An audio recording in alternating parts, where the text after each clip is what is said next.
Hello, welcome to KV globe. Myself Kavya Singh. आज की class में हम 27 जनवरी 2023 का करंट अफेयर डिस्कस करेंगे और आज की क्लास के जो इनसाइट टॉपिक है वो है ममानी महोत्सव, एससीओ फिल्म फेस्टिवल, राष्ट्रीय बालिका दिवस, 53वां स्थापना दिवस, देश में सबसे गहराई पर स्थित मेट्रो स्टेशन, अस्का थाना देश का नंबर 1 पुलिस स्टेशन, यामोमानी क्षेत्र में मेडिकल इमरजेंसी की घोषणा, भविष्य के मंगल अभियानों के लिए परमाणु इंजन का परीक्षण, 14 साल से कम उम्र की लड़कियों की शादी करने वाले पुरुषों के खिलाफ पॉक्सो अधिनियम। इन सारे टॉपिक से रिलेटेड जितने भी इंपॉर्टेंट क्वेश्चंस बनते हैं एग्जाम के लिए वो सारे कवर किए गए हैं, इसलिए क्लास ध्यान से देखिए आप लोग। मोस्ट इंपॉर्टेंट क्लास हैं, सारे क्वेश्चंस उन सब लोगों के लिए मोस्ट इंपॉर्टेंट हैं जो भी किसी भी एग्जाम के लिए प्रिपेयर कर रहे हैं, क्योंकि करंट अफेयर का पोर्शन मोस्टली हर एक एग्जाम में पूछा जाता है। जनरल अवेयरनेस, जनरल इंटेलिजेंस, अगर ये भी कोई पोर्शन आता है तब भी आपके लिए इंपॉर्टेंट है। क्लास स्टार्ट करने से पहले आपके लिए क्वेश्चन है, राज्यसभा के सदस्यों का कार्यकाल कितना होता है? तो आपको ये ध्यान रखना है कि राज्यसभा के सदस्यों का कार्यकाल पूछ रहा है, तो इसका सही आंसर आप लोग कमेंट बॉक्स में कमेंट करके बताइए। क्लास के एंड में इस क्वेश्चन को हम लोग डिस्कस करेंगे। स्टार्ट करते हैं आज की क्लास। पहला क्वेश्चन है, हाल ही में किस राज्य द्वारा ये निर्णय लिया गया है कि 14 साल से कम उम्र की लड़कियों की शादी करने वाले पुरुषों के खिलाफ पॉक्सो अधिनियम के तहत मामला दर्ज किया जाएगा? तो ये राज्य है असम। सही आंसर हो जाएगा ऑप्शन ए। असम सरकार ने 14 साल से जो कम उम्र की लड़कियां उनसे शादी करने वाले पुरुषों के खिलाफ ये एक्शन लिया है।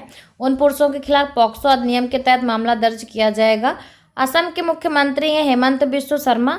उन्होंने कहा कि राज्य में ऐसा करने वालों के खिलाफ यौन अपराधों से बच्चों का संरक्षण, यानी कि ये जो पॉक्सो अधिनियम होता है ये यौन अपराधों से बच्चों के संरक्षण के लिए बना होता है।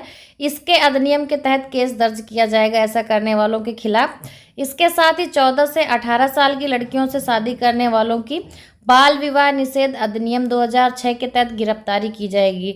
जो बाल विवाह निषेध अधिनियम 2006 का बना था इसके तहत गिरफ्तार किए जाएंगे। नेक्स्ट क्वेश्चन है, हाल ही में किस देश की सरकार ने यामोमानी क्षेत्र में मेडिकल इमरजेंसी की घोषणा की है? तो इसका सही आंसर है ऑप्शन सी, ब्राज़ील। ये देश है ब्राज़ील। ब्राज़ील सरकार ने यामोमानी क्षेत्र मेडिकल इमरजेंसी की घोषणा की है। ब्राज़ील के स्वास्थ्य मंत्रालय ने इस क्षेत्र मेडिकल इमरजेंसी की घोषणा की थी। ये देश के वेनेजुएला की बॉर्डर पर स्थित है। इस एरिया में अवैध सोने की माइनिंग की वजह से बच्चों की मौत हो रही है। यहाँ अब तक 570 बच्चों की मौत हो चुकी है और जो बच्चों की मौत हो रही है कुपोषण मलेरिया की वजह से हो रही है। पूर्व राष्ट्रपति जो है जायर बोल्सोनारो, इनके कार्यकाल के 4 साल के दौरान 570 बच्चों की मौत हो चुकी है। इन बच्चों की मौत के पीछे की जो मुख्य वजह है गोल्ड माइनर के गोल्ड पिछलाने की वजह से हो रही है। नेक्स्ट क्वेश्चन है, देश में सबसे गहराई पर स्थित मेट्रो स्टेशन कहाँ बनेगा? तो ये जो मेट्रो स्टेशन बनना है देश में सबसे गहराई पर बनेगा और ये बनेगा पुणे में। सही आंसर हो जाएगा ऑप्शन ए।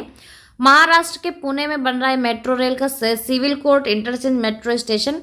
ये भारत का सबसे गहराई पर स्थित मेट्रो स्टेशन होगा और अकॉर्डिंग टू रिपोर्ट्स इस मेट्रो स्टेशन की जो गहराई है जमीन से 33.1 मीटर नीचे तक होगी, यानी कि 108.59 फीट नीचे तक होगी जमीन से। Commissioner of metro railway safety द्वारा फरवरी में पुणे मेट्रो का सुरक्षा निरीक्षण किया जाएगा। तो इसमें आपकी गहराई नोटिस करनी है कि 33.1 मीटर यानी कि 108.59 फीट नीचे तक की गहराई इस मेट्रो स्टेशन की, और ये देश में सबसे गहराई पर, सबसे ज़्यादा गहराई पर स्थित मेट्रो स्टेशन होगा। क्लास अच्छी लग रही है तो क्लास को ज़्यादा से ज़्यादा शेयर करते जाइए।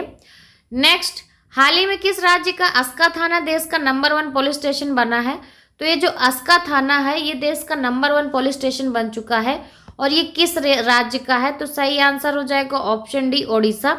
सही आंसर है ओडिशा राज्य। राष्ट्रीय कृषि विज्ञान परिषद यानी कि नई दिल्ली में जो आयोजित था DGSP IGSP सम्मेलन 2022 का, इसके दौरान जो गृह मंत्री अमित शाह जी ने ओडिशा के गंजम जिले के अस्का पुलिस थाने को नंबर 1 पुलिस थाने के रूप में स्वीकृत किया। ये ओडिशा का गंजम जिला का अस्का पुलिस थाना है। 2022 की पुलिस थानों की जो वार्षिक रैंकिंग है उसमें अस्का थाने को ये खिताब मिला है। अस्का थाना प्रभारी जो निरीक्षक है प्रशांत कुमार साहू, इनको गृह मंत्री द्वारा प्रशस्ति पत्र के साथ प्रतिष्ठित पुरस्कार दिया गया।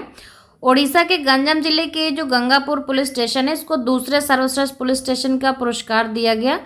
उत्तराखंड का जो चंपावत जिले का बनबसा थाना है इसको तीसरा सर्वश्रेष्ठ स्टेशन चुना गया है, यानी कि ओडिशा के 2 थानों को मिला है और उत्तराखंड के एक थाने को तीसरा सर्वश्रेष्ठ थाना का अवार्ड मिला है। सदर बाजार पुलिस स्टेशन को 2021 में सर्वश्रेष्ठ पुलिस स्टेशन चुना गया था, जबकि गंगापुर थाने को दूसरा सर्वश्रेष्ठ पुलिस स्टेशन का पुरस्कार दिया गया था 2021 में। नेक्स्ट है, कौन सा देश भविष्य के मंगल अभियानों के लिए परमाणु इंजन का परीक्षण करेगा? तो ये जो परमाणु इंजन का परीक्षण करेगा वो ये भविष्य के मंगल अभियानों के लिए करेगा और ये देश है अमेरिका। सही आंसर हो जाएगा ऑप्शन डी अमेरिका। नासा और US defence advance research project agency ने अंतरिक्ष में एक परमाणु थर्मल रॉकेट इंजन का परीक्षण करने के लिए सहयोग की घोषणा की है, जो कि मंगल ग्रह पर पहला मानव युक्त मिशन भेजने के लिए इम्पोर्टेंट है। अकॉर्डिंग टू रिपोर्ट्स, नासा और दर्पा इजराइल इस लूनर ऑपरेशंस कार्यक्रम के लिए एक साथ हिस्सा लेंगे। नासा के अनुसार जो परमाणु तापीय रॉकेट का उपयोग तेजी से पारगमन समय की अनुमति देता है, जिससे अंतरिक्ष यात्राओं के लिए जोखिम कम हो जाता है। पारगमन समय को कम करना मंगल ग्रह पर मानव मिशन के लिए एक इम्पॉर्टेंट घटक है, क्योंकि लंबी यात्राओं के लिए अधिक आपूर्ति और अधिक मजबूत प्रणालियों की आवश्यकता होती है। नेक्स्ट क्वेश्चन है, हाल ही में किस राज्य ने अपना 53वां स्थापना दिवस मनाया है? तो हाल ही में जो 53वां दिवस मनाया है ये राज्य है हिमाचल प्रदेश। सही आंसर हो जाएगा ऑप्शन डी। 1971 में इसी दिन हिमाचल प्रदेश भारत का 18वां राज्य बना था। तब से हिमाचल प्रदेश इस दिन स्थापना दिवस मनाता है प्रतिवर्ष। अभी हाल ही में 24 जनवरी को उत्तर प्रदेश ने अपना स्थापना दिवस मनाया था। 24 जनवरी को उत्तर प्रदेश का स्थापना दिवस होता है। अगर आपका क्वेश्चन आता है कि हिमाचल प्रदेश अपना स्थापना दिवस प्रतिवर्ष कब मनाता है, तो सही आंसर हो जाएगा 25 जनवरी। हिमाचल प्रदेश का जो स्थापना दिवस होता है 25 जनवरी को मनाया जाता है। नेक्स्ट क्वेश्चन है, राष्ट्रीय बालिका दिवस प्रतिवर्ष कब मनाया जाता है? सही आंसर है ऑप्शन सी 24 जनवरी। राष्ट्रीय बालिका दिवस प्रतिवर्ष 24 जनवरी को मनाया जाता है और उत्तर प्रदेश का स्थापना दिवस भी 24 जनवरी को ही मनाया जाता है।